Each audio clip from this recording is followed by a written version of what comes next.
Well, Judge Alsup is a San Francisco-based appointee of President Bill Clinton. He's the one who ordered the Defense, Treasury, Energy, Interior, Agriculture, and Veteran Affairs departments to immediately offer all fired probationary employees get their jobs back. People, that's 30,000 employees. And another judge last Thursday expanded on that in a lawsuit brought by Democratic state attorneys general. That was done by U.S. District Judge James Brader. He made this decision. He is a Baltimore-based appointee of President Barack Obama. Also ruled that the administration had implemented reductions in force, or RIFs, without providing legally required notice to state governments. But there are plenty more cases happening.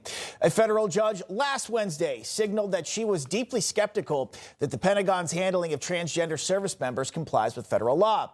That case is being handled by U.S. District Judge Ana Reyes in D.C., who was appointed by President Biden. A ruling on that case is expected from her sometime this week. Also last Wednesday, a federal judge blocked parts of a Trump executive order placed on the law firm Perkins Coie. Here's what Trump's executive order states. The dishonest and dangerous activity of the law firm Perkins Coie, LLP, has affected this country for decades. Notably, in 2016, while representing failed presidential candidate Hillary Clinton, that firm hired Fusion GPS, which then manufactured a false dossier designed to steal an election. The judge who blocked that is U.S. District Judge Beryl Howell, appointed by Barack Obama. Another notable case last week was that of Mahmoud Khalil, the guy who they tried to deport from Columbia University, who organized the protest and then called for an end to Western civilization. Last Monday, you know this by now, a judge ordered that the Palestinian Colombian students not be deported. For now, that decision was made by U.S. District Judge Jesse M. Furman, appointed by Barack Obama. Do you see a trend here with these judges? I think so. And I also want to bring this up. President Trump has ended Secret Service protection for Hunter and Ashley Biden. Now that Biden is out of office, you may be asking yourself why this continued. Well, a president can use an executive order to mandate Secret Service protection for children of former presidents who are over 16 years old. That can only last for 6 months after the president has left office.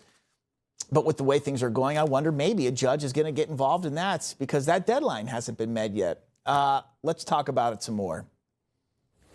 Joining me now, Professor Emeritus at Harvard Law School and author of the new book, The Preventative State, Alan Dershowitz. Professor, thanks for coming on. Good to see you. Thank you for having me.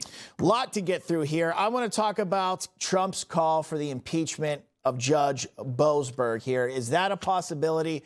Justice Roberts said we shouldn't do that. We'd ruin 200 years of precedent. What do you think?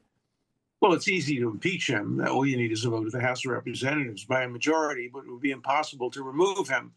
Look, impeachment is proper. The Chief Justice is wrong when he says it's never proper for a decision after the Dred Scott decision, for example, it declared black people not to be eligible for citizenship. Impeachment would have been a proper remedy. And there have been a number of cases in our history where impeachment would have been a proper remedy, but not generally. Generally, appellate remedies are available, particularly in cases of this kind.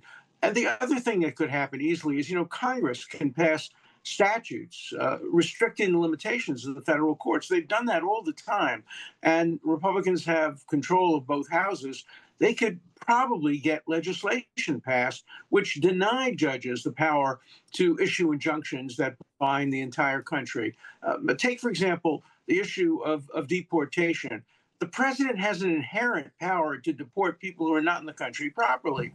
I suspect that many of these gang members don't have green cards, don't have visas. They're here totally illegally. I don't think you need a judicial process to deport them. You just put them on a plane and get them out of the country. They can maybe get a lawyer to bring a lawsuit and challenge it. But in the end, the president and the executive has the authority to rid the country of people who aren't here properly. The case of Khalil is a little different because he has a green card, but that green card may very well have been obtained fraudulently because generally they're asked the question, do you support or have you supported or will you support terrorist organizations? And we know, of course, that Khalil is a major supporter of Hamas and a major supporter of violence and terrorism against Jews and against Israel. So I think they have the power. I don't know why they decided to use the Alien Act of 1798. I don't even think they need that. So, I think Professor.